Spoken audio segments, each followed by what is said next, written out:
ഈശോമിശിഹായ്ക്ക് സ്തുതിയായിരിക്കട്ടെ. വിശുദ്ധ പൗലോസ് ശ്ലീഹ റോമക്കാർക്ക് എഴുതിയ ലേഖനം 13-ാം അധ്യായം. അധികാരത്തോട് വിധേയത്വം.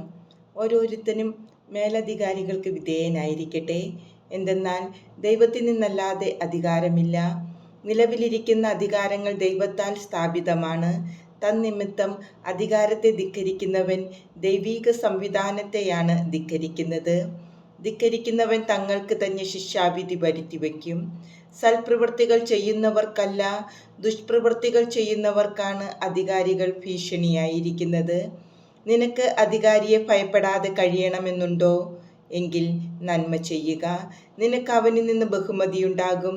എന്തെന്നാൽ അവൻ നിന്റെ നന്മയ്ക്ക് വേണ്ടി ദൈവത്തിൻ്റെ ശുശ്രൂഷകനാണ്. എന്നാൽ നീ തിന്മ പ്രവർത്തിക്കുന്നുവെങ്കിൽ പേടിക്കണം. അവൻ വാൾ ധരിച്ചിരിക്കുന്നത് വെറുതെയല്ല. തിന്മ ചെയ്യുന്നവനെതിരായി ദൈവത്തിൻ്റെ ക്രോധം നടപ്പാക്കുന്ന ദൈവശുശ്രൂഷകനാണവൻ. ആകയാൽ ദൈവത്തിൻ്റെ ക്രോധം ഒഴിവാക്കാൻ വേണ്ടി മാത്രമല്ല, മനസാക്ഷിയെ മാനിച്ചും നിങ്ങൾ വിധേയത്വം പാലിക്കുവിൻ. നിങ്ങൾ നികുതി കൊടുക്കുന്നതും ഇതേ കാരണത്താൽ തന്നെ. എന്തെന്നാൽ അധികാരികൾ ഇക്കാര്യങ്ങളിൽ നിരന്തരം ശ്രദ്ധ വയ്ക്കുന്ന ദൈവശുശ്രൂഷകരാണ്.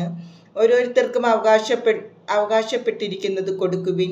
നികുതി അവകാശപ്പെട്ടവന് നികുതി, ചുങ്കം അവകാശപ്പെട്ടവന് ചുങ്കം, ആദരം അർഹിക്കുന്നവന് ആദരം, ബഹുമാനം നൽകേണ്ടവന് ബഹുമാനം.